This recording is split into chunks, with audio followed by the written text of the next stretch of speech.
You think you know how this story goes. Good versus evil. Dark versus light. But turn those expectations on their head, and you're left with something fantastically captivating and wholly original. Welcome to the Fantasy Inn, where we share our love for all things fantasy and discuss the broader speculative fiction industry. I'm your host, Travis Tippins. This week's interview is with author C.S. Pacat. Her latest novel, Dark Rise, kicks off her incredible young adult fantasy trilogy and releases September 28th. Kat and I discuss writing queer normative worlds, pushing back against and reimagining the classics, and the story behind that infamous Captive Prince announcement of 2019. And now, let's get to the good part. Welcome to the Fantasy Inn, Kat. It's so great to have you here on the podcast. It's so great to be here. Thank you, Travis. Yeah, absolutely. So one thing I always kind of like to ask people at the start of these interviews is just, can you remember what made you fall in love with fantasy?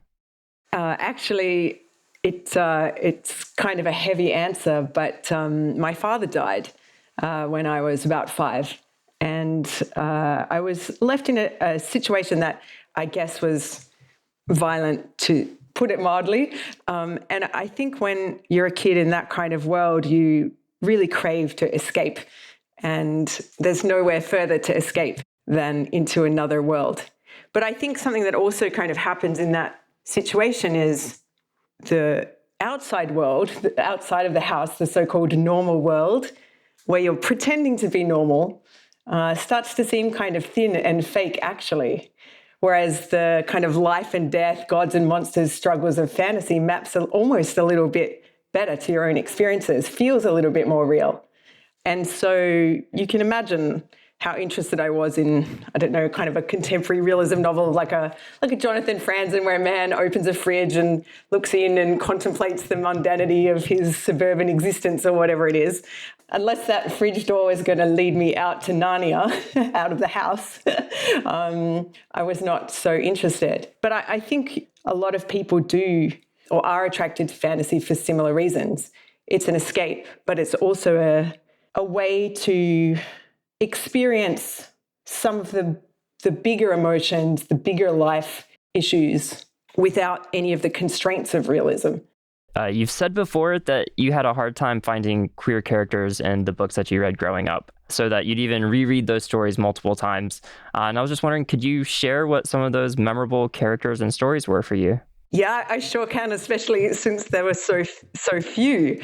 But I grew up in sort of the late 80s to early 90s, and especially in fantasy and sci-fi, there were almost no queer stories. So the first one that I stumbled across was a book called Magic's Pawn by Mercedes Lackey, which was actually written in 1989. And I think it's even now might feel slightly ahead of its time, but for the late 80s was just absolutely mind-blowing. And it's a story about a young gay boy growing up to be, well, the most powerful mage in all the lands, and also the most beautiful mage in all the lands. But it wasn't even a primary romance story. It really was a pure hero's journey that followed him across 3 books. His rise to power and the way that he then went on to save the kingdom. And for me, it was completely mind-blowing. It was the first time I'd actually ever read a gay character in anything. I had no idea that I would find him when I picked up the book. I just picked it up. I think I was 12 or 13 maybe, and I picked it up because it had a horse on the cover.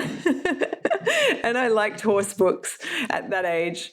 And it was full of tropes that my 12-year-old heart just adored. I remember that he had silver eyes, and people were constantly saying things to him like, silver eyes, rare and beautiful.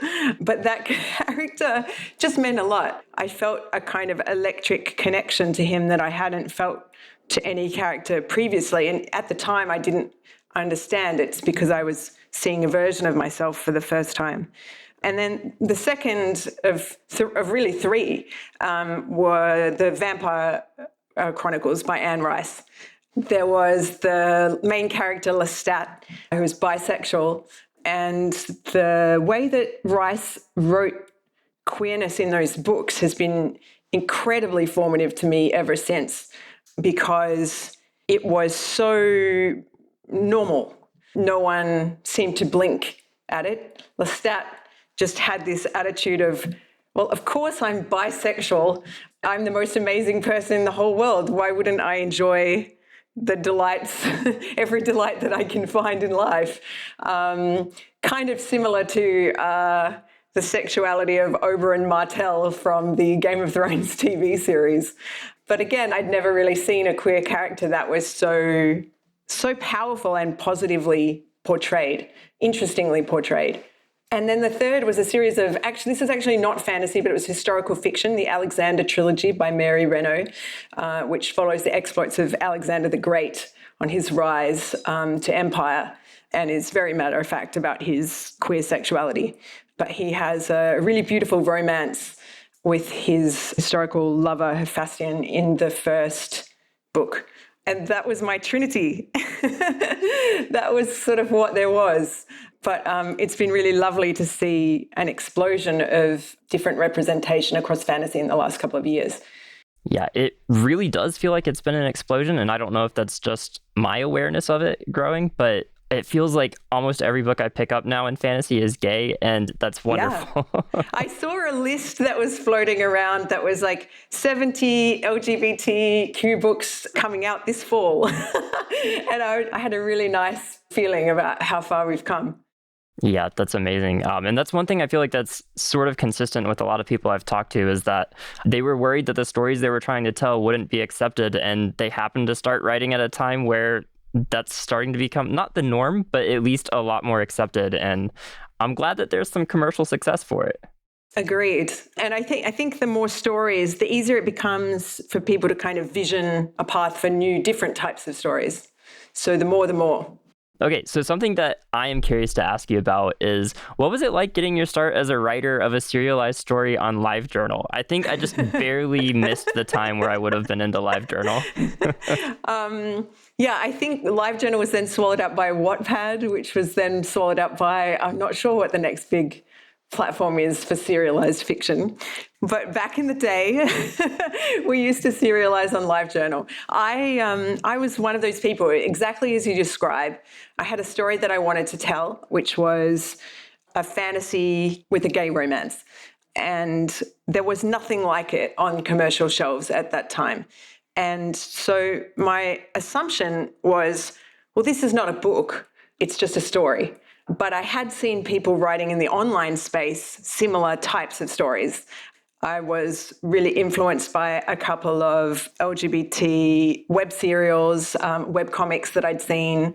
There was the world of fan fiction kind of happening over to the left. And I thought, oh, this is a story that's an online serial. That's where you tell this kind of story. So I started to post on LiveJournal. And the book had the trajectory, I think, of a lot of things that become viral, which was a kind of very slow, very small increase in readership over time that suddenly crested into kind of popular consciousness or more mainstream consciousness as it grew in popularity. Kind of like suddenly in season 2, everyone's talking about Game of Thrones. So it was about a book and a half worth of content before the book took off. But when it did, it really took off. I ended up self-publishing and then being approached by a New York agent who said, I think we can sell this book to a big 6 publisher in New York, which I didn't believe. But the self-pub version was hitting kind of number 1 across categories. And it went on to be published and then start hitting lists.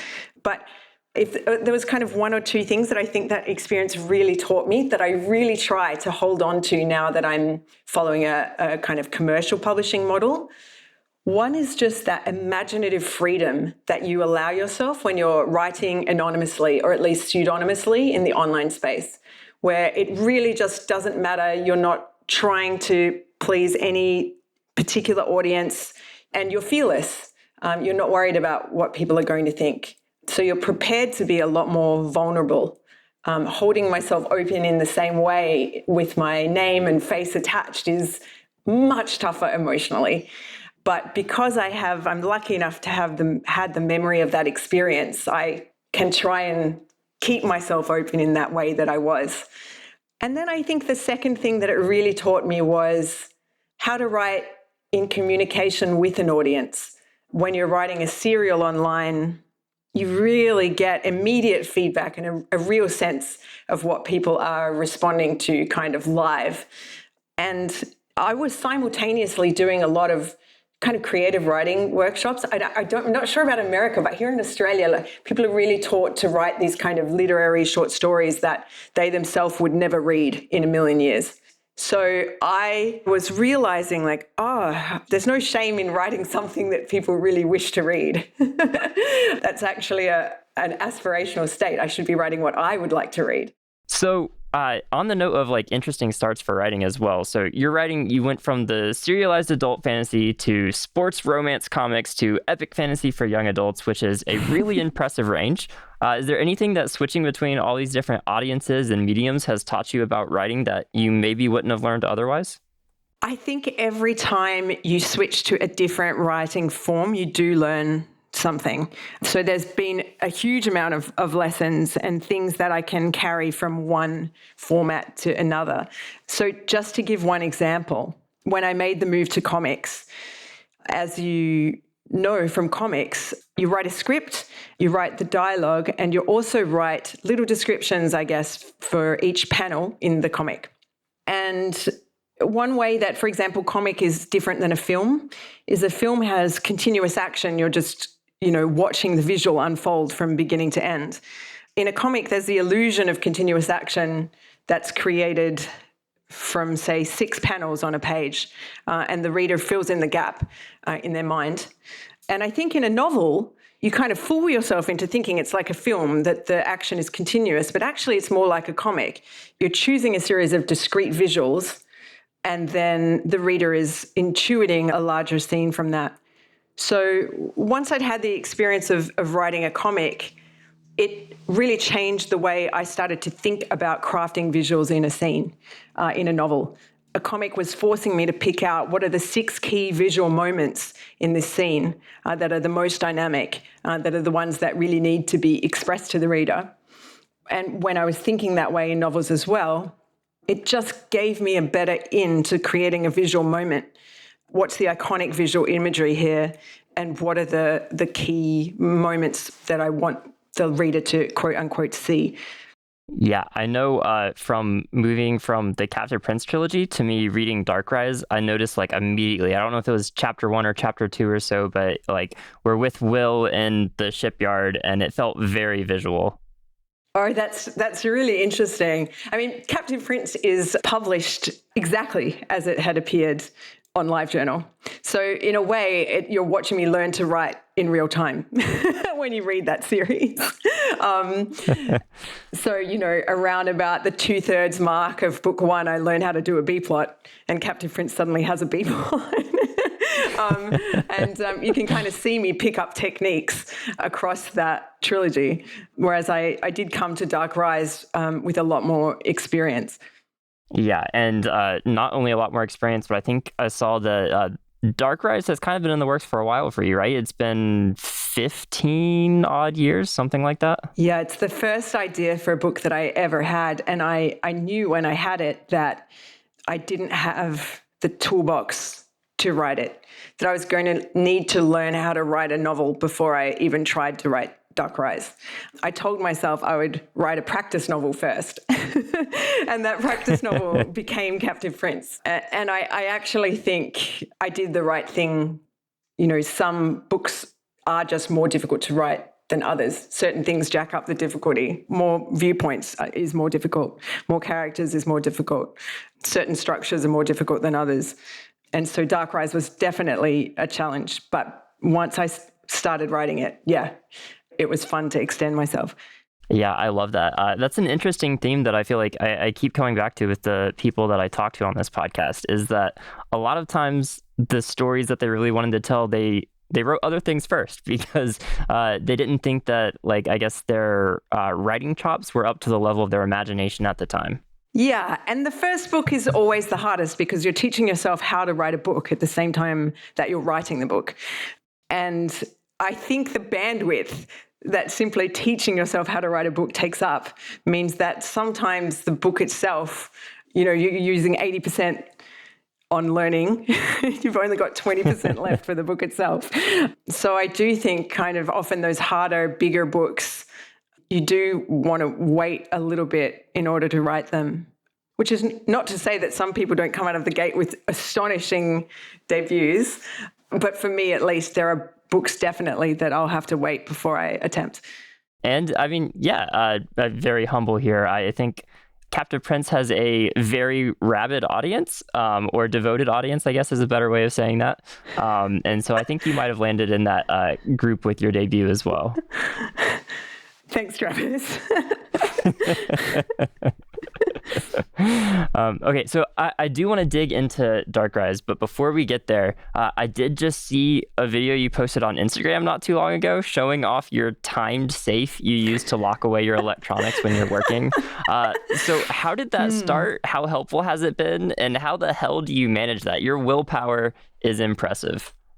Well, people are constantly arguing about whether or not the internet is a force for good or is it harmful to us. But at the end of the day, when I'm on my deathbed, I'm not going to look back and think, gee, I wish I'd spent more time on the internet. But also in my professional life, I really came to realize that one of the most important tools that a writer has is concentration, their ability to just sit down and concentrate on abstract concepts for hours and hours at a time, uninterrupted. And I was getting this constant attentional tug from the internet. Maybe you should refresh your feed. Maybe you should look at this. Someone's just emailed you. Someone's just messaged you. Here's an alert. And every time one of those would break into my writing day, or even when I was finding something that I was writing difficult, the temptation to look away from the work, away from the problem, to go to an easy place of internet dopamine hit was always there. You know, I think I'd already put in place like a lot of different systems to try and keep myself offline. For example, I don't own a smartphone. I don't own a mobile phone. And I've really noticed that, 5 years ago when I didn't have a mobile phone, people would say to me, like, you're crazy. How can you not have a mobile phone? The last 2 to 3 years, people have started to say to me, gee, I wish I didn't have a phone. I think something has really shifted in the online space that is a lot to do with the algorithm's ability to keep you online, whether you want to be there or not. Just to dangle that little enticement in front of you that just keeps you scrolling 20, 30 minutes, an hour longer than you intended, and you just lose time. So it's because I don't have willpower that I have to use things like a time lock safe.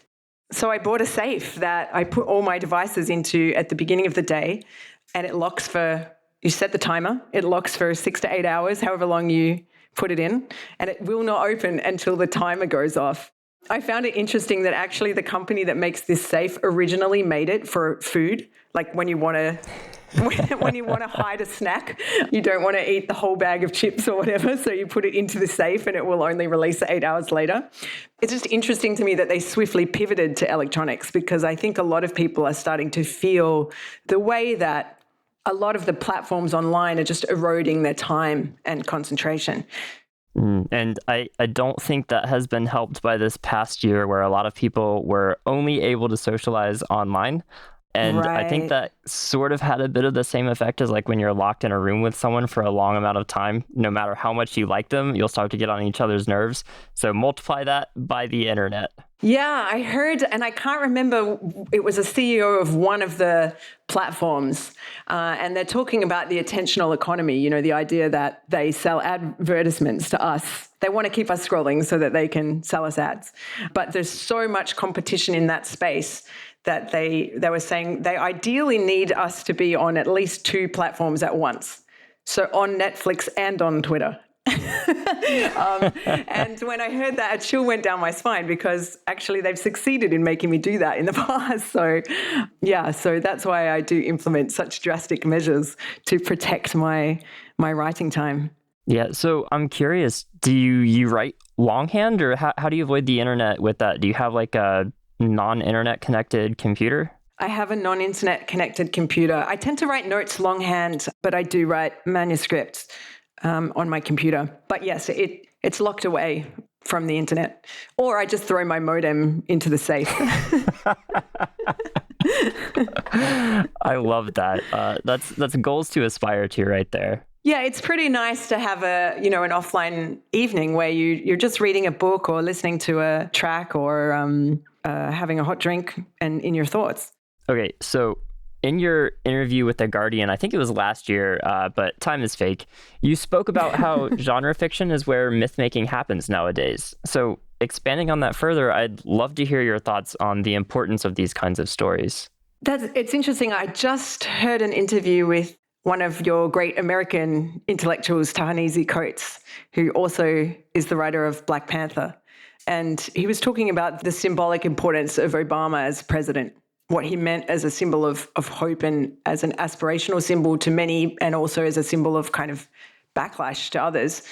But he said, if Obama was so important, what was the meaning of all of the white presidents that had come before him? But he went on to say that as a journalist writing about race issues, he's never received such vitriolic and intense feedback as he did when he started to write comics. And it's because people really care about heroes. They really mean something to us. Heroes tell us who we should aspire to. They talk to us about who we view as important or as even human, whose views we should accept and whose we should dismiss. And we've moved on from a period where we get our heroes from the classics or from history even. And the place where myth-making really happens now is in genre fiction. You know, we've replaced Hercules with Harry Potter. We've replaced, I don't know, even the great, I know that America often mythologizes its presidents, but probably more people have a working knowledge of the Marvel hero pantheon. And so we're in a process of cultural production where we're producing those characters. And I think it's important that we're producing characters that can speak to all of us and that can allow us all to aspire, that can give us all a sense that we have a heroic self. I was really influenced by a comment I heard a writer called Junot Diaz make, where he said, in myths, we often hear that we often have this concept that monsters can't see themselves in the mirror, like a vampire can't see itself in the mirror. But that, in fact, not being able to see yourself makes you feel like a monster. It's more the other way around. And that's certainly been my experience. Like when you look around and you don't see anyone like you and you feel isolated and nothing in the wider culture is reflecting you, you start to feel monstrous or wrong or villainous or just not like a hero. So I think, genre fiction is critically important, and its role as kind of our myth-making form can't be underestimated. Yeah, I agree wholeheartedly. And I think that kind of goes back to our point that we were talking about earlier, where there is so much more diversity, I feel like, in the genre fiction that we have now. It's cliche to say, but I really do feel like we're kind of in a golden age of science fiction and fantasy at the moment. I couldn't agree more. It's really heartening to see. I'm just so excited to see what the generation that's growing up with these kinds of stories, what stories they themselves will go on to produce. I know that when I started out trying to write fantasy and sci-fi, it was difficult to imagine that a book like mine could be published. And in a way, it was difficult to even let myself imagine those kinds of stories because I hadn't really seen them before. So I love the idea that we've got a generation coming up now that will be free to imagine themselves however they want, and that will kind of build on this starting point that we've got now and take the genre who knows where. And so, okay, we have mentioned it a little bit, but I know the main reason you're here today is to discuss Darkrise. So do you have a pitch for us? So I'm absolutely terrible at pitching. I had this experience when I was pitching one of my first books where I pitch okay on paper, but pitching verbally is really difficult. And we had a publisher ready to sign on the dotted line, and then they got on a call with me and said, so just give us the verbal pitch. And I did that. Oh, and no. When You know when you just see the other person kind of dying inside while you're talking, and then at that point they pulled out of the deal. My agent called me and she said, "What on earth did you say to them?" I said, "Nothing. Oh, I no. just said the pitch. I just said the plot." And she said, "What exactly did you say?" And so I told her exactly what I said. She said, "Never say that again." And she said, "If anyone ever asks you the pitch for your book, here's what you need to say. The plot is that it's awesome." Which I thought was a really good lesson. But with that huge disclaimer in the front, here is the plot of Dark Rise. This is a book that in a lot of ways is an homage to a lot of the classic fantasy that I read when I was growing up. Lord of the Rings, those big battles between good and evil where everything is on the line. But Dark Rise is a book where nothing is as it seems. So I wanted to take one of those classic fantasy stories and then just drastically destabilize it so that the reader is kind of white knuckling it, like, oh my God, what is going to happen? So it begins with the idea that there was once a magical world that the heroes and villains of that world are trying to return. That's kind of sparking an ancient war back into life. But as I said, things don't quite go as you may imagine. Yeah, I think that's a good way to put it. And I know that was one thing that really stood out for me is Dark Rise really is an interesting mix of the classic premise of good versus evil, dark versus light. But at the same time, I had no idea where the story would go next at any given moment. I mean, how did you balance that? You know, that mix of the familiar and the what the hell is going to happen next? I grew up reading Tolkien, and first of all, through the 90s and even into the early 2000s, he was just such the dominant influence across all of fantasy. And the first writer that I saw take him on in a way that they didn't collapse under the weight of his influence was George R.R. Martin with Game of Thrones. And it was because he wrote that book, not following in the footsteps of Tolkien, but fitting himself into the negative space around Tolkien. What if the past was not like a bucolic pastoral fantasy, but instead was kind of like life was short, hard, and brutal? What if the hero wasn't destined to win, but instead there was just kind of a chaotic chance as to who would come out on top? And you could see that he's really reacting against Tolkien while still being influenced by him in that series. And for me, I think one of the things that I pushing back against in Tolkien was that that biological determinism that he has where like an elf will always be good and an orc will always be evil. But I was very interested in, but what if an orc could do a heroic act? And what if an elf could betray you? And so my approach in Dark Rise was obviously in order to start to destabilize those concepts in an interesting way, first you have to build them. And I gained a lot of respect for those classic writers as I tried to build something that felt simple but classic in that old style. And so having built it then, I started to play around with it. That was my approach. First build and then pull out the rug. Quite effectively, too. There was multiple rug pulls throughout the story, which I always enjoy. Yeah. But yeah, so one of the common threads I feel like throughout most of your work is writing queer normative worlds, or at least queer normative bubbles surrounding the main characters. So why is this so important to you? I grew up in this era where, well, as we discussed, first of all, there were very few queer stories, but those there were followed a very similar pattern, which was that you were gay, you came out traumatically, then you were destined to live your life on the wan fringes of social acceptability until at the end you tragically die.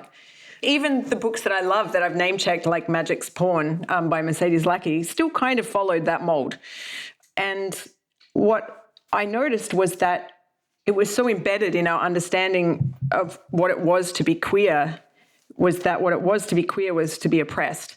And that writers who were writing fantasy worlds would import that system of oppression even across fantasy worlds. So there could be dragons, things could be radically different socially, we could have different social systems, but of course gay people would always be oppressed.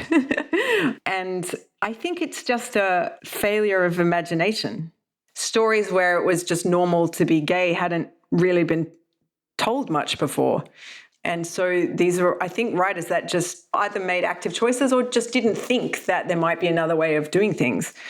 But I felt like it was important to imagine spaces that were queer normative, where being gay didn't mean necessarily that you would be punished or that you would be oppressed, and that we didn't have this feeling that like oppression for the LGBT community was going to be, you know, transhistoric, transcultural, and even across fantasy worlds.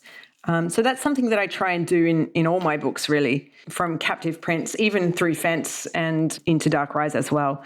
Yeah, I forget exactly where you said this before, but you said something along the lines of stories as escapism versus realism and the importance of each. And I really feel like for a genre so known for its escapism, that fantasy could definitely used to be a little more escapist for more people. Right, that's it exactly. And I do think that if the purpose of the story is realism, then documenting the oppressions as they really exist is really important. But if the purpose of the story is escapism, then shouldn't all people have the right to escape equally? At least that's my approach.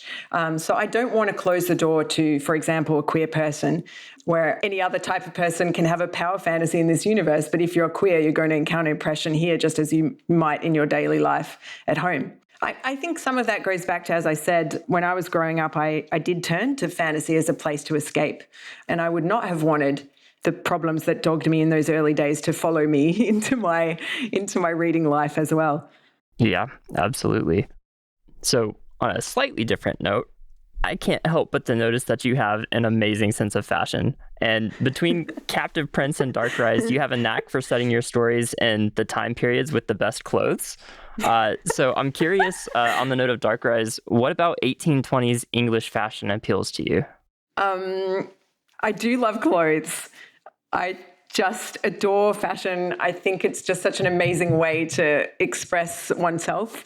I think, you can't necessarily change your features, but you can change your clothes. You can become a different person. I really love the chameleonic aspect of that.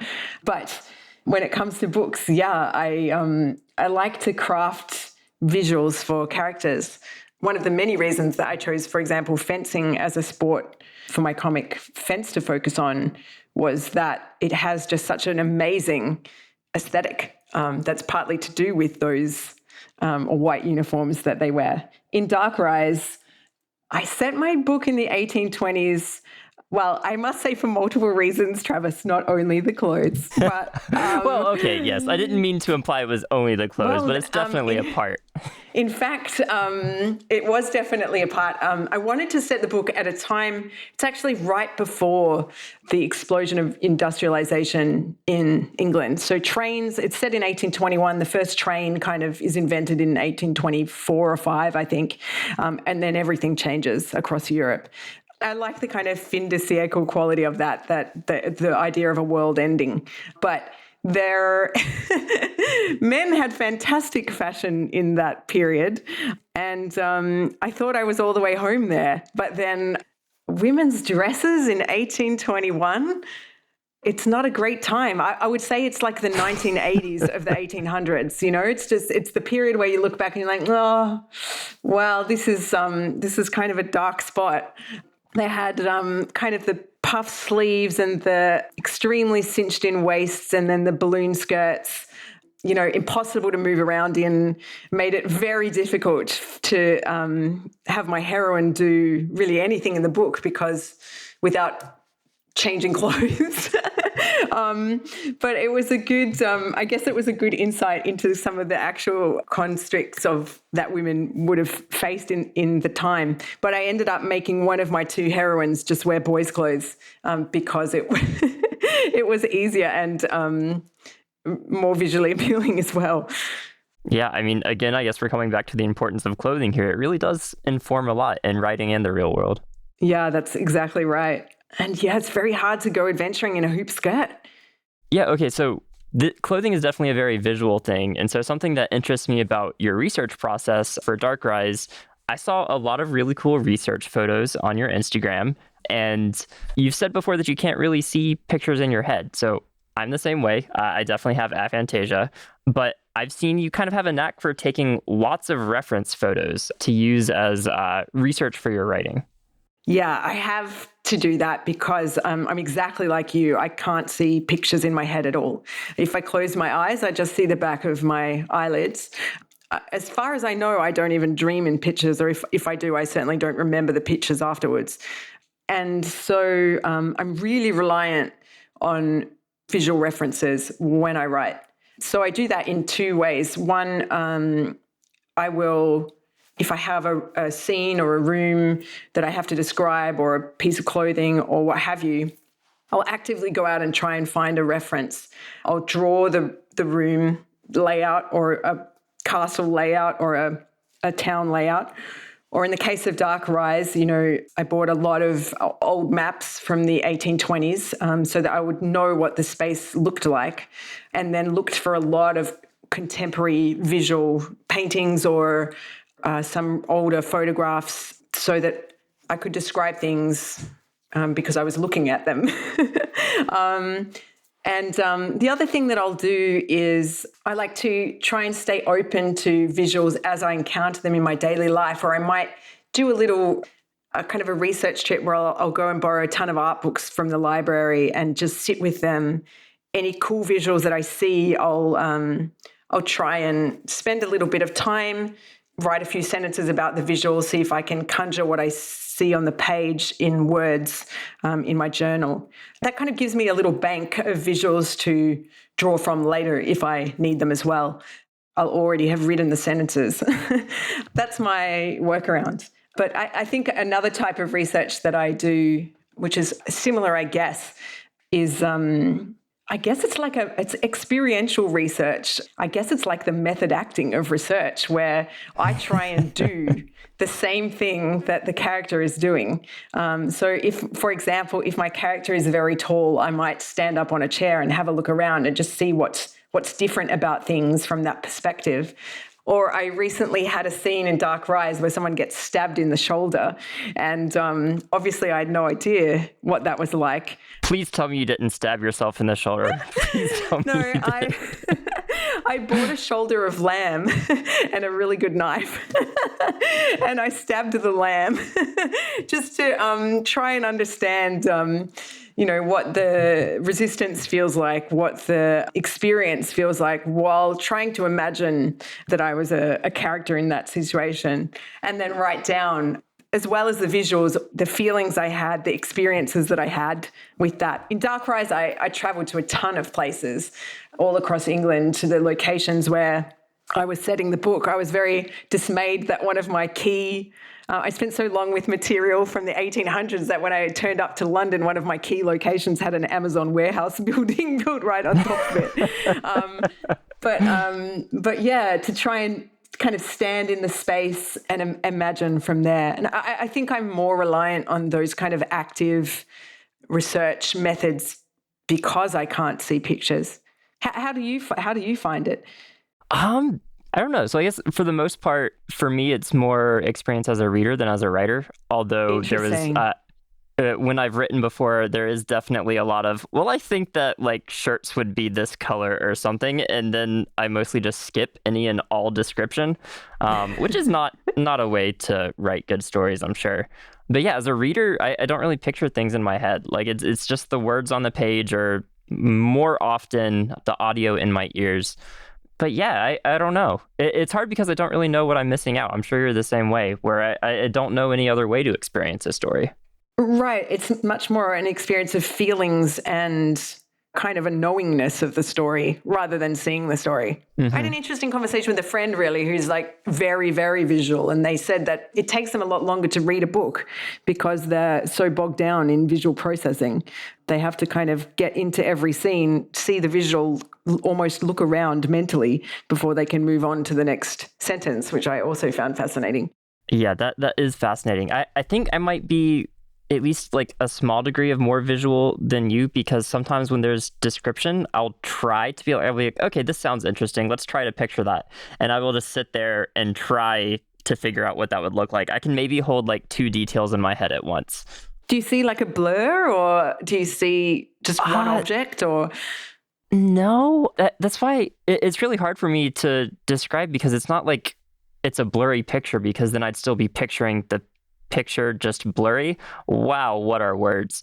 But I think an interesting way that kind of like a thought experiment I read online was that, like, imagine that someone takes a ball and rolls it across the table, and then like picture that.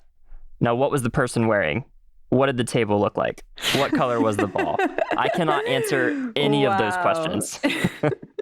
No, I only receive the anecdote as information. So I know that a person rolled a ball across a table, but it comes with no visuals at all.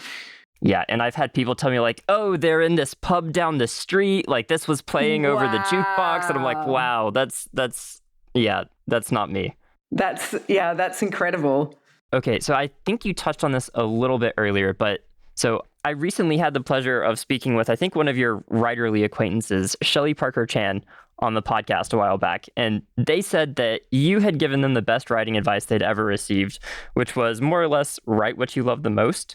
So to turn that back on you, what are the things that you love the most that you were able to work into Dark Rise? I do this mental exercise every time that I start writing a book, which is to think about the book that I really want to read. And I think everyone has that book. You know, you walk into a bookshop, you walk into a library, and there's something that you're looking for. And you might not be able to know exactly what it is, but you'd have some sense of it, what genre it is, how you want it to make you feel. And so for Dark Rise, I love classic fantasy. So I wanted an epic fantasy with really powerful stakes. The whole world is on the line. But I also wanted really intense character relationships with very deep, intense, and even at times twisted backstories. I love the feeling of being transported, almost the feeling, that prickling feeling of awe that you can sometimes get when you read a book about magic, those moments. I wanted to try and conjure those. I love when a fantasy novel creates world building that feels iconic, as though it's always existed, as though, of course, there's the One Ring.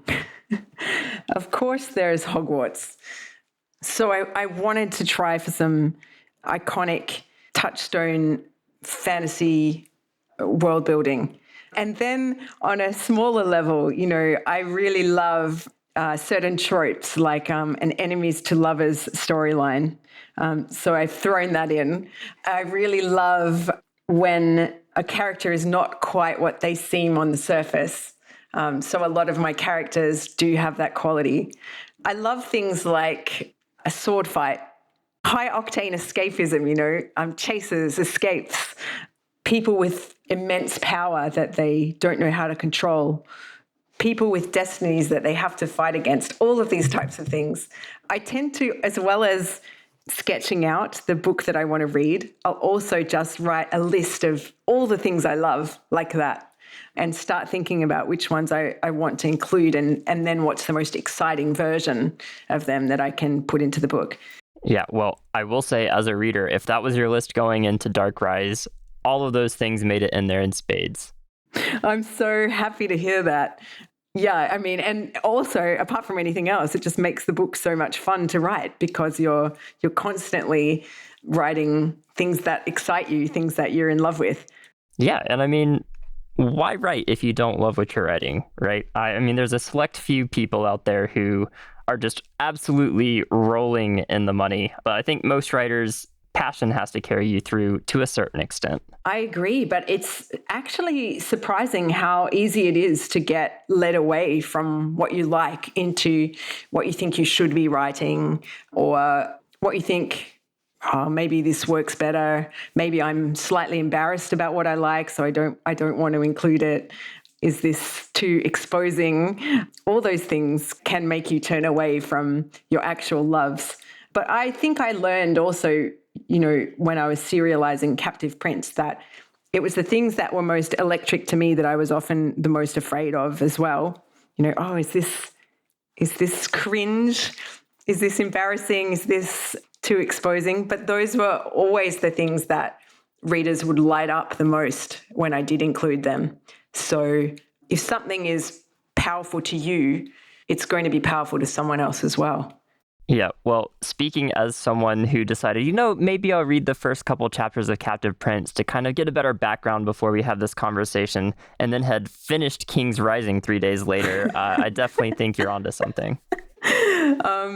Yeah, that one, I think especially because it was written as serial fiction. And, when you're writing an online serial, you're trying to get people to come back month after month to keep reading. So it is a bit of a page turner, I think. Okay, well, looking forward a little bit, do you have any upcoming projects that you can talk about? I can give 3 hints. Okay. So there is a secret Captive Prince project in the works. There is an upcoming fence announcement. And there is a new project. All I can say about it is that, it's returning to one of my great loves, and it's in a format that I've never worked in before. You had those ready to go. That's all exciting hints right there. It's the most I can say about any of those things. I know, so that secret Captive Prince project, is that the infamous teaser that you had on social media like 2 years ago now? It's the infamous news. Yeah, that was a case where everything was ready to go. And the teaser, I released a teaser, and then 2020 hit and everything was delayed for about 2.5 years. I mean, yeah, there's a couple of little world events that might have delayed that, I'm sure. Yeah. Well, fantastic. I cannot wait for all of those. And I guess given the nature of how time works and when we're recording this, some of those may or may not be secret at the time that people are listening to this. Oh, yeah. Hopefully, fingers crossed, at least one of those will have been revealed. Ah, fantastic. Well, lucky listeners, you know more than me at this point. Okay, so I also always like to ask people, are there any good books that you've read recently that you can recommend? Yes, I'd love to recommend some books. So I just recently finished probably one of my favorite books in the last maybe 5 years, which is not fantasy, although it does have a fantastical element. It's called The Sympathizer by Viet Thanh Nguyen. And I think it won, was it the Pulitzer Prize a couple of years ago? It's about a double agent working in the Vietnam War. But it's absolutely enthralling. And one of those books that's just really blown my mind, like, oh, this is the true power and possibility of a novel. It's kind of expanded my horizons in that regard. The second thing is that I just read the first edition or the first issue of the new Superman run, Superman, Son of Kal-El by Tom Taylor. Probably also by the time this podcast is released, people will have read enough of this run to understand why I'm just so excited about it. This is a Superman that's going to blow everyone's minds. And so I really just recommend that everyone jumps on board from issue 1 and follows this series through to the end. And then the third book that I will name check is a book called Only a Monster by Vanessa Len. It's not out yet. I've actually just read an advanced reader copy of it. It's a young adult fantasy. It's set in London, but it's about, the tagline is Only a Monster Can Kill a Hero. And it's just got so many themes that I love. It's really playing with the idea of who is a hero and who is a villain. What does it mean to be made a monster in a story? And the world building is fresh. I haven't really read a book like that in the YA genre before. So just something for everyone to keep on their radar or go out and pre-order, Only a Monster. And you say you're not good at verbally pitching stories. Other people's stories, fine. Okay, so one way I always like to close out these interviews is just asking you, what is something that you're excited about right now? I saw I saw a YouTube ad for some product. I can't even remember what the product was, but the tone of the ad was like, as we emerge from COVID and start our new life, and you remember in 2020 when all the ads were like, now that we're all in this together in COVID? Yep. So it was the first shift in advertising where they were no longer advertising to my pandemic self. They were advertising to this my new self that could emerge out into the new world. So I think I'm just very excited for the possibility that of us all kind of coming out of the pandemic together. We've had a really tough series of lockdowns here in Australia to sort of get to and stay at COVID zero, but then we've had a very long, drawn out vaccine rollout. So glimpsing that light at the end of the tunnel is so amazing. And I just want to go towards that light. Yeah. Interesting choice of phrasing, but yes, absolutely. Kind of the opposite of what I have over here in the American South, where very rapid vaccine rollout, but basically no lockdowns ever. Wow. That must have been terrifying. A little bit, yeah. Yeah, it's always fun to go on a road trip somewhere to try to, camp, spend some time outdoors, and then stop for gas and have to wonder, is it more or less dangerous to wear my mask inside this store? Oh, my goodness. Wow, that's like... That's hard to imagine. Yeah, well, hopefully, America should be so proud of their vaccine rollout. You guys have done amazing. So hopefully, you'll be moving past all of that soon. Yeah, here's hoping. That's the thing that I'm looking forward to, shall we say? Yeah. Is everyone just giving the same answer to that question these days?